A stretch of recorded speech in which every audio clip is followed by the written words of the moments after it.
Bíblia falar ao seu coração. Amém?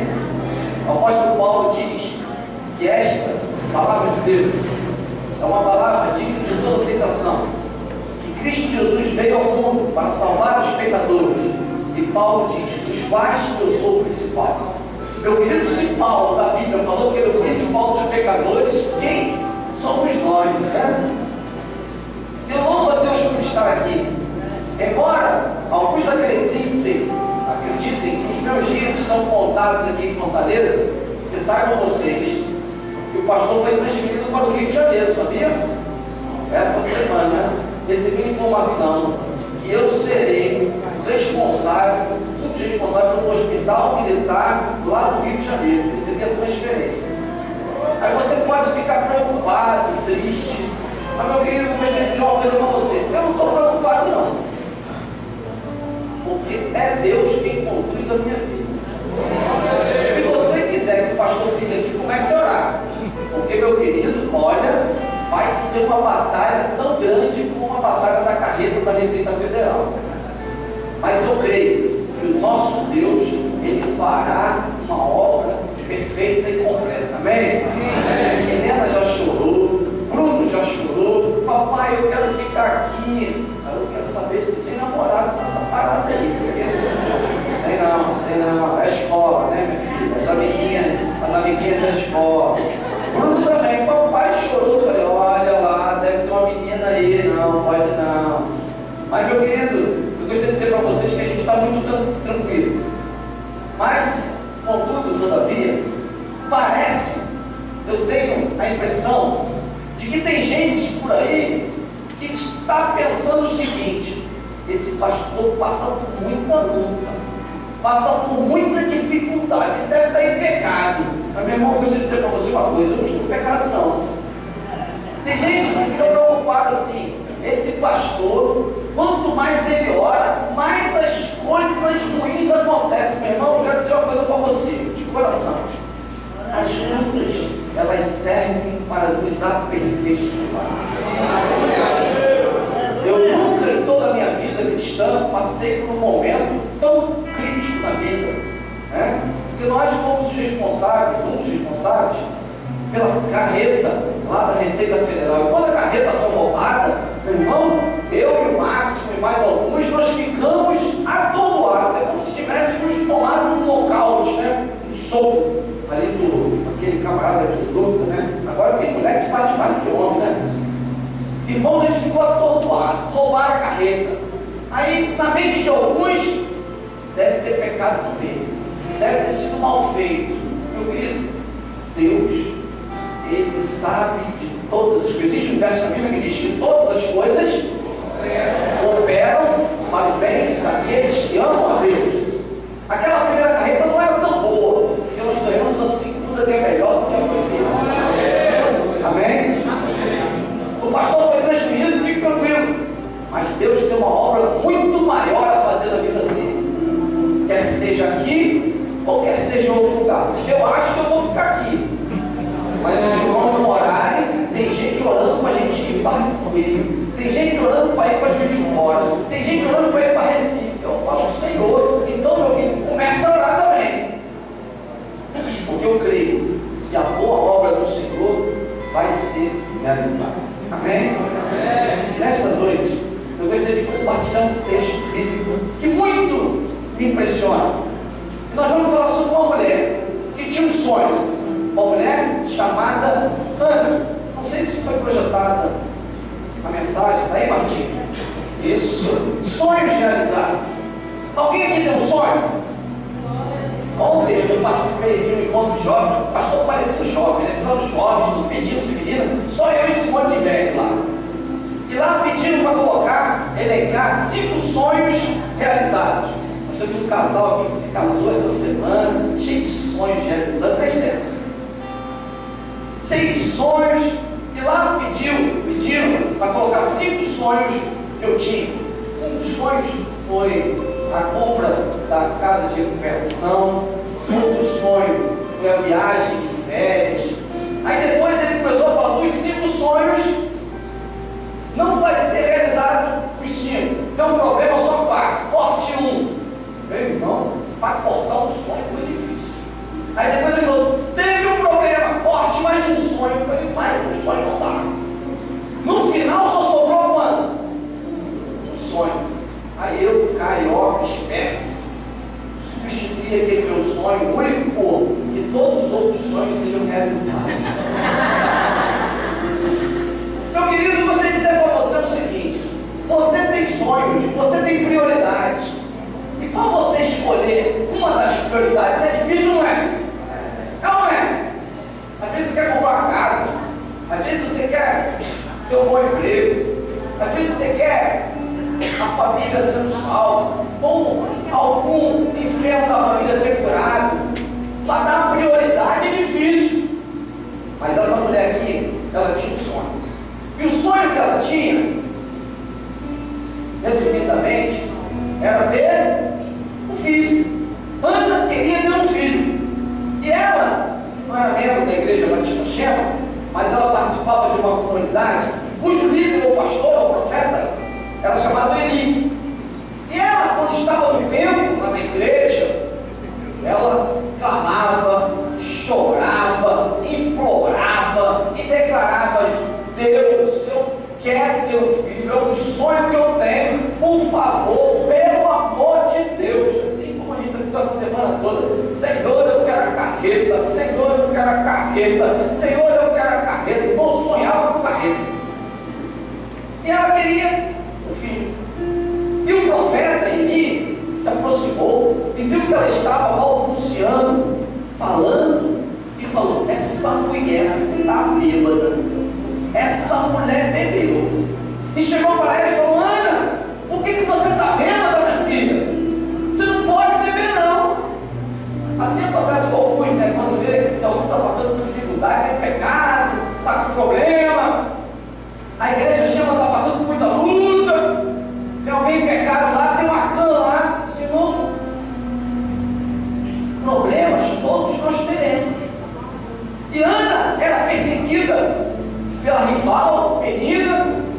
O maridão dela chegou para ela: mas minha filha, Cana, eu sou melhor do que vários filhos. Era melhor não ter falado nada.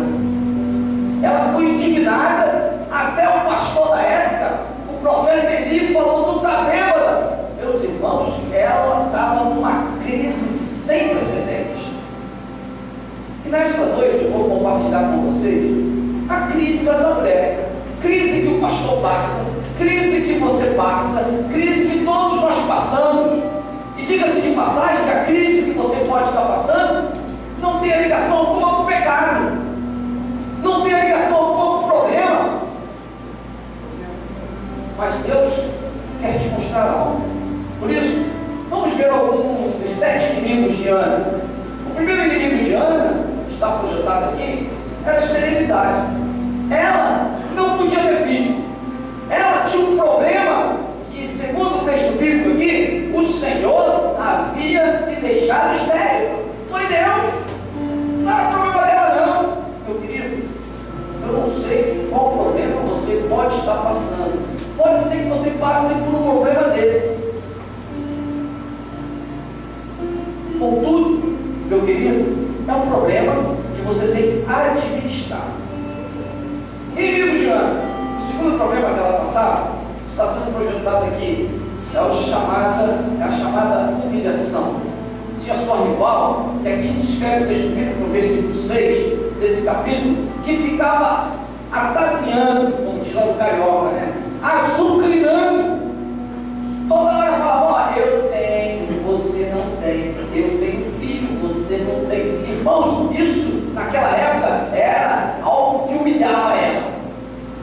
Eu não sei se você tem passado por um problema semelhante. Você tem se sentido humilhado pelos seus pais, pelos seus irmãos, por alguém do seu trabalho. Ela passava por isso. O terceiro inimigo de Ana, se o primeiro ela é estéril, a humilhação, o terceiro é a tristeza. O texto bíblico descreve que o marido ainda disse para ela: filha, por que você não come? Está mal o teu coração? Eu não sou maior que 10 filhos. Ele estava achando que ele estava deixando de desejar, e na verdade ela queria o sonho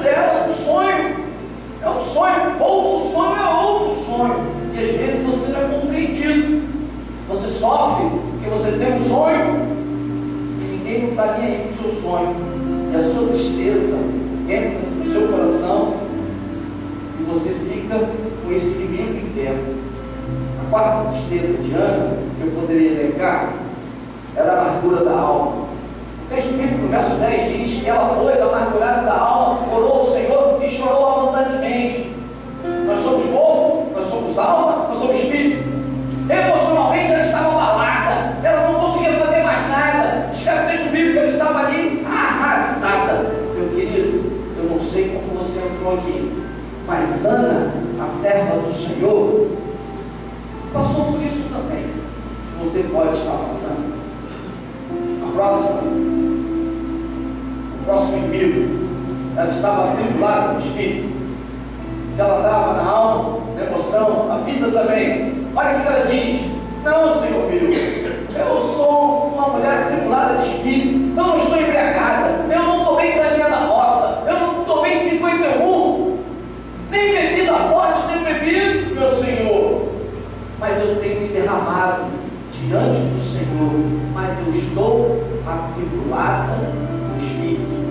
Por isso, eu quero dizer para você que Ana era uma mulher exemplar, que passava por isso, e você pode estar passando também. O sexto inimigo dela era a ansiedade. Ah, meu irmão, ansiedade.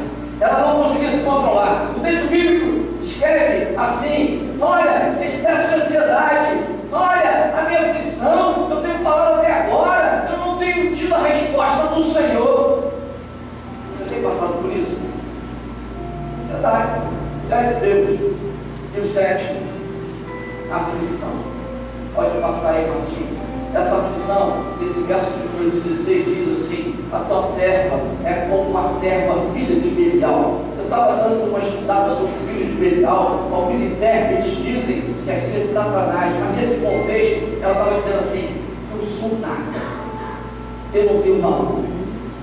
O meu sonho é ter um filho, e eu não tendo filho, eu não tenho razão para viver. Meu querido, esses são os 7 inimigos internos de Ana.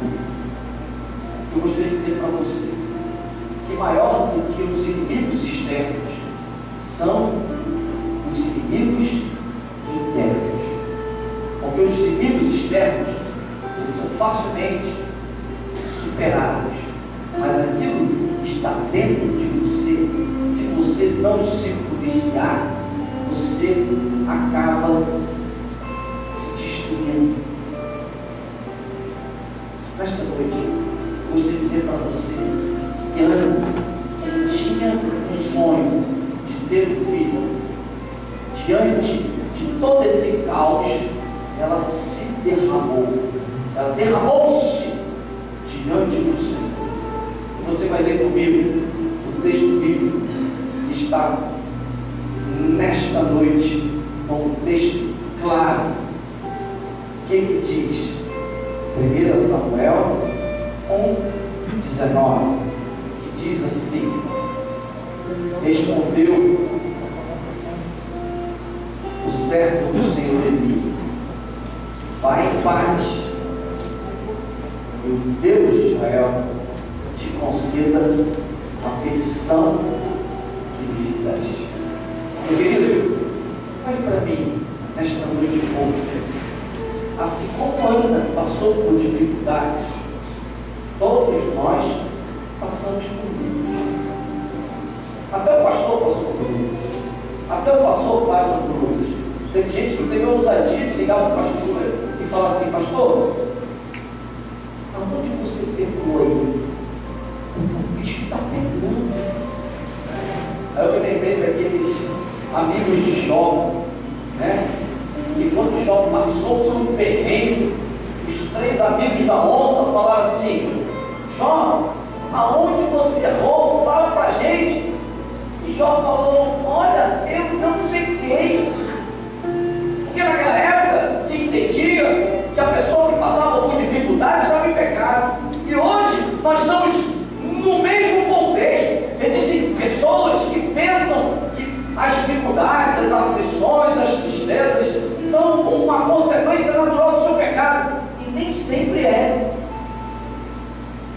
caso de Ana, o caso de Jó e muitos outros atestam que as aflições, as lutas, as dificuldades, elas sobrevêm sobre todos. O próprio Jesus disse: no mundo tereis aflições, mas tem bom ânimo, eu venci. A questão não é o problema, a questão é como você vai lidar com o problema. Por isso, nesta noite, eu gostaria de compartilhar com vocês, não tão somente os 7 inimigos de Ana, mas eu gostaria de declarar para você 7, sim, virtudes dessa mulher, que servem para todos nós.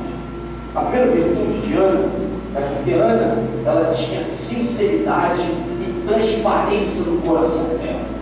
Ela declarava: não, a tua serva está com o coração quebrantado, a tua serva está buscando ao Senhor. Meu querido, como você tem se postado diante das lutas que você tem passado? Você tem projetado o problema do outro, porque tem gente que não pegou, mas acha que a culpa é do outro. É fulano, é beltrano, é ciclano. Mas, meu querido, Ana mostra para todos nós uma grande virtude. Ela falou: não, eu estou aqui quebrantada diante do Senhor. A segunda virtude de Ana que será projetada é porque ela era uma mulher de fé inabalável. Primeiro tudo, ela acreditava no Deus dela, e ela buscou, e ela declarou: não, eu sim, se tiver o meu filho, eu vou entregar o meu filho e vou consagrá-lo. Ninguém pediu nada para ela, e ela teve um filho chamado Samuel. E depois de desmamado, ela foi lá e entregou para Eli, o profeta Eli. E aquele filho que ela sempre quis, sempre sonhou, ela, depois de desmamado, ela ofereceu a Deus. Mulher de fé na palavra. Se fosse um de nós, a gente daria um jeitinho, agora não, ia deixar o menino mamando até 80 anos. Mas ela, mulher de fé, entregou o filho. Mulher inabalável. A terceira característica dela é porque ela perseverava no tempo da oração. Meu querido, você tem feito isso? Você tem orado? Tem um jovem aqui, que não vou falar o nome dele, que emagreceu 25 quilos quando a carreira subiu. Pastor, todo um jejum. Eu falei: meu irmão, pelo amor. Você tem orado? Você tem buscado o Senhor? Você tem estado no tempo? Tem dado tempo a Deus? Anda fazendo com que os sonhos dela fossem colocados diante do Senhor. E o profeta levantou-se e disse assim: olha, as tuas orações foram ouvidas. Mulher perseverante, mulher de oração. Quarto lugar, uma mulher abnegada, que doava, que dava o que ela tinha de melhor. E quando ela entregou o seu filho Samuel, ela recebeu outros filhos também. Escreve o texto bíblico que ela teve mais 6 filhos.